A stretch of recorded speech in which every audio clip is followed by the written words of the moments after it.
नमस्कार दोस्तों, आज की क्लास में हम सब्जेक्ट कोड बीपीएससी 142 के क्वेश्चन पेपर को डिस्कस करेंगे। क्वेश्चन पेपर होगा दिसंबर 2022 का। इससे पहले मैं इस क्वेश्चन पेपर पर बात करूं, उससे पहले मैं आपको एक चीज़ बता दूं। ऐसा नहीं है कि इग्नू का पैटर्न हमेशा एक जैसा चलता हो। इग्नू के पैटर्न चेंज होते रहते हैं, तो आप बिल्कुल ये सोचकर तो मत ही जाना कि क्वेश्चन पेपर ऐसा ही देखेंगे और ऐसा ही आएगा। ये सिर्फ और सिर्फ ना एक एनालिसिस के लिए होता है कि हाँ भैया, इस टाइप के क्वेश्चन आते हैं और हमारी प्रिपरेशन जो है वो कहाँ तक ठीक है। मैक्सिमम चैप्टर ऑलरेडी चैनल पर अपलोड हैं, आप प्लेलिस्ट में जाकर चेक कर सकते हैं। इसके अलावा अगर आपको वीडियोस नहीं मिल रही हैं तो आप टेलीग्राम ग्रुप में ऐड हो जाइए, मैं वहाँ पर आपको लिंक भेज दूंगा। दिसंबर 2022 का ये क्वेश्चन पेपर है। क्वेश्चन पेपर इंग्लिश और हिंदी बोथ मीडियम में होगा। ठीक है भाई, 5 क्वेश्चन के आंसर आपको देने होंगे और 400 वर्ड कम से कम एक क्वेश्चन में लिखने होंगे। 400 वर्ड्स की अगर मैं बात करूं तो 400 वर्ड्स मिनिमम आपके 3 साढ़े 3 पेज में जाते हैं। बाकी अपनी अपनी हैंड राइटिंग की बात है, तो आप 4 पेज का आंसर मान के चलिए। इसके अलावा अगर आप हेडिंग में आंसर लिखते हो, पॉइंट्स बनाकर आंसर लिखते हो, तो पेजों की काउंटिंग की दिक्कत नहीं है। आपकी हेडिंग कितनी ज़बरदस्त बन रही है, आपके पॉइंट्स कितने ज़बरदस्त बन रहे हैं, ये चीज़ें मैटर करती हैं। जो पेपर होगा वो 2 सेक्शन में होगा, सेक्शन 1 और सेक्शन 2। किसी एक सेक्शन से आप 2 क्वेश्चन करोगे और किसी एक सेक्शन से आप 3 करोगे, यानी कि मिनिमम आपको एक सेक्शन से 2 क्वेश्चन करने ही होंगे। तो ये इंग्लिश मीडियम वालों का पेपर है। आगे मैं हिंदी मीडियम वाले बच्चों के भी पेपर की बात करूँगा। तो देखिए, हिंदी मीडियम वाले बच्चों का जो पेपर है वो यहाँ से है कि भारत की विदेश नीति को आकार देने वाले कारकों की व्याख्या कीजिए। शुरुआती चैप्टर से ही आपको क्वेश्चन मिल जाएगा। भारत की विदेश नीति के संस्थापक सिद्धांतों के रूप में गुट निरपेक्षता के महत्व पर चर्चा कीजिए। गुट निरपेक्षता के ऊपर हमने विस्तृत रूप से चर्चा करी थी चैप्टर के अंदर कि शीत युद्ध के दौरान भारत ने किस प्रकार से अपनी संप्रभुता को बनाए रखने के लिए क्या करा, गुट निरपेक्षता की नीति का पालन किया। गुट निरपेक्षता का अर्थ क्या है? किसी भी गुट में शामिल ना होना, अपनी एक स्वतंत्र विदेश नीति का पालन करना। पहले चैप्टर को, पहले वाला जो क्वेश्चन है ना, मैं इसको भी थोड़ा सा डिफाइन कर देता हूँ, वरना आप कहोगे पहला वाला डिफाइन नहीं किया। तो भारत की विदेश नीति को आकार देने वाले कारक क्या हैं? तो देखो, जब भारत, इसकी आप शुरुआत कैसे करोगे, तो सबसे पहले एक भूमिका लिखोगे कि जब भारत को स्वतंत्रता मिली थी तो उस समय भारत की अर्थव्यवस्था गतिहीन थी और ऐसे में हमारे जो नीति निर्माता थे, इनके सामने ये बहुत बड़ी चुनौती थी कि वो देश की अर्थव्यवस्था का विकास कैसे करें। दूसरी बात, जो हमारी राजनीतिक व्यवस्था थी वो सदियों से जो था वो शोषणकारी व्यवस्था थी। लोकतंत्र का हमें कोई अनुभव नहीं था। तो ऐसे में दूसरी चुनौती ये थी कि लोकतंत्र को कैसे कायम किया जाए। और फिर सबसे बड़ी बात ये थी कि हमारा जो देश था इतना विविधताओं भरा था, इसमें एकता अखंडता को कैसे हम बनाए रखते। तो ऐसे में हमने भारत की विदेश नीति को निर्धारित करते समय 3 उद्देश्य रखे। पहला उद्देश्य ये रखा कि हमें तेज गति से विकास करना है। दूसरी बात, विकास ऐसा करना है जो इक्वल डिस्ट्रीब्यूशन पर आधारित हो, सभी लोगों को इसका समान प्रॉफिट मिले। और तीसरी बात, हमें ये ध्यान रखनी थी कि हमारी सॉवरेंटी यानी कि संप्रभुता बनी रहे। संप्रभुता का मतलब होता है कि हमारी जो निर्णय लेने की क्षमता है वो हमारी बनी रहे, कोई हमारी निर्णय लेने की क्षमता को प्रभावित ना कर सके। इसलिए भारत ने अपनी विदेश नीति में गुट निरपेक्षता के जैसे सिद्धांतों को रखा, पंचशील जैसे सिद्धांतों को रखा। तो जो उस समय की तत्कालीन परिस्थितियाँ थी, विदेशी जो नीतियाँ चल रही थी, बाहर जो शीत युद्ध जैसी परिस्थितियाँ चल रही थी और देश की जो आंतरिक नीति थी, इन सब ने भारत की विदेश नीति को आकार दिया। और भारत की विदेश नीति के निर्माता पंडित जवाहरलाल नेहरू को माना जाता है स्वतंत्रता प्राप्ति के पश्चात। तो इस प्रकार से आप अपने आंसर को क्या करोगे, आगे बढ़ाओगे। बाकी चैप्टर में मैंने खुलकर बात करी है, यहाँ पर बस सिर्फ मैं समराइज करूंगा। भारत की विदेश नीति के संस्थापक सिद्धांतों के रूप में गुट निरपेक्षता के महत्व, तो आप यहाँ पर क्या बताओगे कि भारत की विदेश नीति के जो शुरुआती सिद्धांत थे उनमें से गुट निरपेक्षता एक महत्वपूर्ण सिद्धांत था। जहाँ पंडित जवाहरलाल नेहरू के सामने 2 विकल्प थे, एक पूंजीवादी अमेरिका और एक साम्यवादी सोवियत संघ, क्योंकि दुनिया 2 ध्रुवों में बटी हुई थी, 2 ही महाशक्तियाँ थीं। और ऐसे में आर्थिक रूप से खस्ताहाल भारत को एक ऐसी शक्ति की जरूरत थी जो कि उसकी आर्थिक व्यवस्था को आगे बढ़ा सके। लेकिन इंडोनेशिया के बांडुंग में एक सम्मेलन हुआ और इस बांडुंग की मीटिंग में भारत, इंडोनेशिया, यूगोस्लाविया, मिस्र और घाना, इन 5 देशों ने ये मिलकर निर्णय लिया कि ना तो वो पूंजीवाद की ओर झुकाव रखेंगे और ना ही साम्यवाद, क्योंकि अगर हम साम्यवाद की तरफ मिल जाते तो शायद हम अमेरिका के शत्रु बन जाते, और अगर हम अमेरिका से मिल जाते तो हम सोवियत संघ के शत्रु बन जाते, और हमें एक ना तालमेल बनाकर अपने देश का विकास करना था। तो ऐसे में 1961 में यूगोस्लाविया के बेलग्रेड में एक सम्मेलन होता है और इसमें 25 देश भाग लेते हैं, और देखते देखते इनकी संख्या बढ़ती जाती है और वर्तमान में 120 देश इसमें हो चुके हैं। तो गुटनिरपेक्षता का महत्व यह है कि भारत स्वतंत्र निर्णय ले सका, जरूरत पड़ने पर उसने अमेरिका और सोवियत संघ दोनों से सहायता भी प्राप्त करी। और तीसरी दुनिया के जो देश हैं, जो अल्पविकसित देश थे, जो स्वतंत्र हुए थे, उन सभी देशों का एक लीडर बनकर भारत उभरा है। आज जो भारत की आप देखते हो कि इतनी शान और शौकत है, उसका एक रीज़न कहीं ना कहीं ये गुटनिरपेक्षता की नीति है। तो यहाँ पर बस सिर्फ मैंने थोड़ा सा एक्सप्लेन किया है। बाकी चीज़ आप चैप्टर में पढ़ोगे तो एक एक पॉइंट, एक एक हेडिंग लिखी हुई है। पॉइंट हेडिंग में आंसर लिखोगे, नंबर ज़्यादा मिलेंगे। नहीं लिखोगे तो उसके लिए आप जिम्मेदार हैं। भारत की विदेश नीति को प्रभावित करने वाली संस्थाएं बताओ। तो भारत की विदेश नीति के लिए संस्थाएं हमने पीएमओ हाउस की बात करी थी, विदेश मंत्रालय की बात करी थी। तो विदेश मंत्रालय शुरुआत में तो पंडित जवाहरलाल नेहरू जी के हाथ में था, लेकिन आगे चल, क्योंकि वही विदेश मंत्री थे, वही प्रधानमंत्री थे, लेकिन आगे चलकर क्या हुआ कि विदेश मंत्री अलग होने लगे। इसके अलावा कैबिनेट एक बहुत बड़ी भूमिका निभाती है, मंत्रालय जो होता है वो एक बहुत बड़ी भूमिका निभाता है। इसके अलावा बहुत सारे एम्बेसडर होते हैं, दूतावास जो होते हैं, आईएफएस ऑफिसर होते हैं। तो ये सब लोग ना अपने अपने तरीके से एक बड़ी भूमिका निभा रहे हैं। तो यहाँ से जो है 3 क्वेश्चन थे। इन तीनों ही क्वेश्चन को मैंने आपको थोड़ा-सा यहाँ पे डिफ़ाइन किया है। आगे अगर चैप्टर की बात करें हम, तो माफ़ कीजिएगा, चैप्टर कह रहा हूँ, क्वेश्चन पेपर की बात करें तो 2 ऑप्शन है, 2 पे आपको 10 नंबर की टिप्पणी करनी है। पहला है पंचशील समझौता।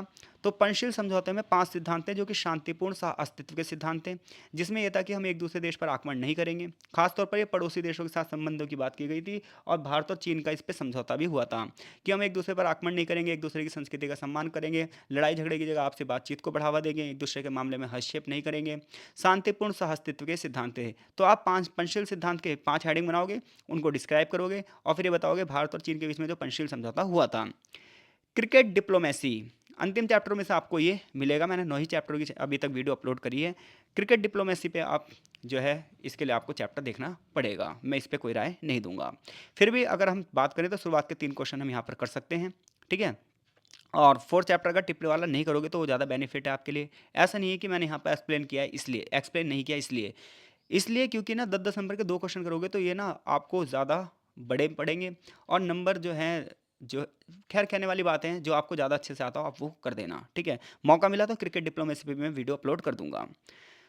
भारत चीन संबंधों की व्याख्या कीजिए, भाग 2 से। बहुत आसान है। तो भारत चीन संबंधों की अगर मैं व्याख्या करूंगा 20 नंबर में, तो मैं कैसे करूंगा, तो देखो, आप बताओगे 1949 में चीन में माओ की क्रांति हुई, और जिसमें भारत ने चीन का समर्थन किया था।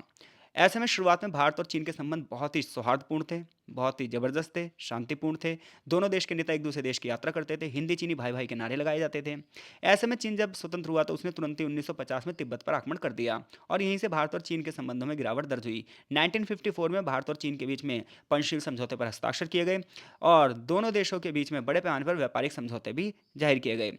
इतना नहीं, चीन की वीटो पावर में यूएनओ में भारत ने समर्थन भी दिया था, भारत ने चीन के लिए वोट भी डाला था। लेकिन तिब्बत समस्या को लेकर जो तिब्बत के शरणार्थी थे, दलाई लामा और उसके अन्य बंदे, तो उन्होंने जब भारत की शरण मांगी तो चीन ने कहा कि ये हमारे मामले में हस्तक्षेप है।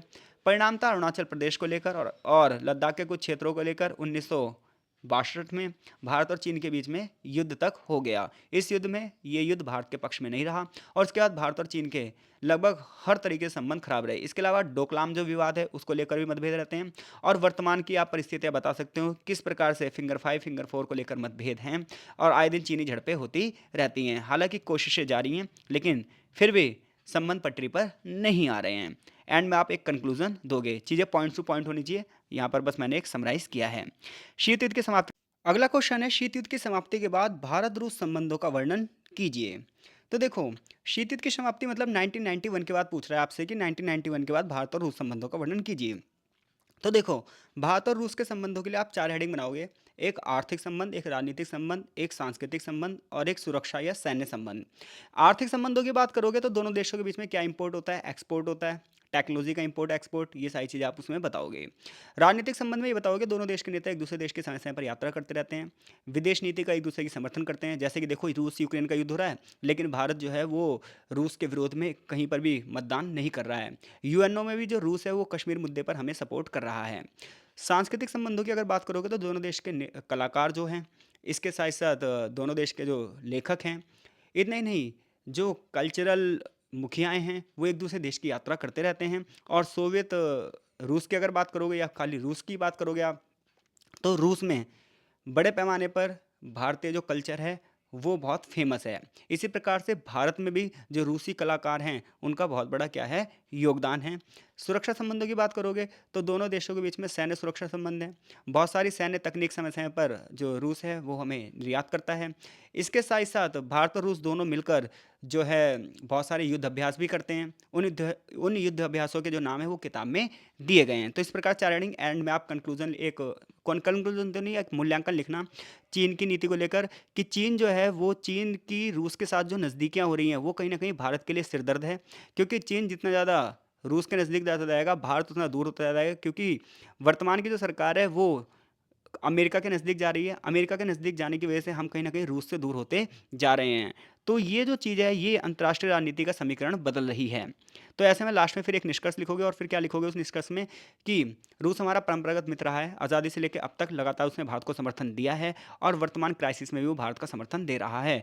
ऐसे में भारत को ये नहीं भूलना चाहिए कि हमें इस परंपरागत मित्र का साथ नहीं छोड़ना चाहिए, और विदेश नीतियों के साथ-साथ हमें जो अंतर्राष्ट्रीय राजनीति है, उसमें रूस के साथ एक पॉजिटिव रिलेशनशिप बनाकर रखनी चाहिए।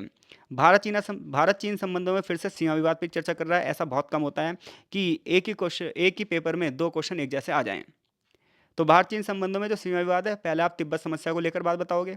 आफ्टर दैट डोकलाम विवाद के बारे में बताओगे, फिंगर 4 5 को लेकर अरुणाचल प्रदेश के नेफा में। ये सारे मतभेद यहाँ पर आप एक-एक चीज़ हेडिंग करके फिर उसके ऊपर एक-एक पेज लिखोगे। कारगिल युद्ध 1999 भारत पाकिस्तान के बीच का जो युद्ध था, इस पर आपको टिप्पणी करनी है कि किस प्रकार से काक्सर, द्रास, माश को वहाँ पर लेकर मतभेद हुए। एक्ट ईस्ट की पॉलिसी में आपको ये बताना है कि भारत के आसियान देशों के साथ जो रिलेशनशिप है, एक्ट ईस्ट की जो पॉलिसी है नरसिम्हा राव के टाइम पीरियड पर शुरू की गई थी, जिसमें हम आसियान के देश यानी कि इंडोनेशिया, मालयशिया, फिलीपींस, सिंगापुर और Thailand, Vietnam, Cambodia, Laos, Brunei Darussalam और म्यांमार, इन सभी देशों के साथ कैसी नीतियाँ रखेंगे। नरसिम्हा राव के टाइम पे 1994 में हमने जो है लुक ईस्ट की पॉलिसी शुरू की थी, और नरेंद्र मोदी जी के कार्यकाल में इसका नाम बदलकर एक्ट ईस्ट पॉलिसी रख दिया गया है, जिसके माध्यम से हम इन 10 के 10 देशों के साथ व्यापारिक साझेदारी करना चाहते भी हैं। 2018 में इन 10 के 10 जो नेता हैं, ये नई दिल्ली में हुए सम्मेलन में उन्होंने भाग भी लिया था, और 26 जनवरी के परेड में ये 10 के 10 चीफ गेस्ट भी थे। आर्थिक तौर पर, राजनीतिक तौर पर, तकनीकी तौर पर हम इनके साथ हर एक रिलेशनशिप बनाना चाहते हैं। तो एक्ट ईस्ट की नीति के माध्यम से भारत पूर्वोत्तर के जो पूर्व के जो देश हैं, इनके साथ समझौते स्थापित करना चाहता है, और साथ ही साथ अंतर्राष्ट्रीय राजनीति में अपनी एक महत्वपूर्ण भूमिका निभाना चाहता है। तो देखो, मैंने छोटे-छोटे आंसर हर चीज़ के दिए हैं, जहाँ से आप लपेटा मार लिख सकते हो, लेकिन अगर आपको पॉइंट टू पॉइंट चीज़ें लिखनी है, तो इन सब से रिलेटेड मोस्टली चैप्टर आपके अपलोड हैं, पूरा पेपर उसमें हो जाएगा। तो ज़्यादा परेशान होने की ज़रूरत नहीं है। अगर आपके किसी किताब में 15 चैप्टर हैं, 12 चैप्टर हैं, तो 70% अगर आप बुक कंप्लीट कर लेते हो, तो भी आपके सारे क्वेश्चन हो जाएंगे। और देखो, पॉइंट टू हेडिंग लिखोगे, तो आपको नंबर मिलने के चांस बहुत ज़्यादा हो जाते हैं। लोग कहते हैं कि तुम्हें नंबर नहीं देते, ऐसा कुछ नहीं है। 80-80 नंबर भी मैंने देखे हैं मार्कशीट के अंदर, बट आप उस तरीके से डिज़ाइन करके लिखो भी तो। आप लपेटा मार एक तरफ से शुरू कर रहे हो और एंड में ख़त्म कर रहे हो। एग्ज़ाम से एक दिन पहले कोशिश की जाएगी कि आपको लाइव क्लास दी जाए, और आपके जितने भी डाउट है उसे भी क्लियर किया जाए। तो बहुत बहुत धन्यवाद आपका। एक क्वेश्चन पेपर और अपलोड करूँगा मैं इसका, उसे भी डिफाइन कर दूंगा। तो दोनों क्वेश्चन पेपर आप क्या कर लेना, चेक कर लेना। अगर उसमें से कोई क्वेश्चन फंसते हैं तो वो आप कर देना।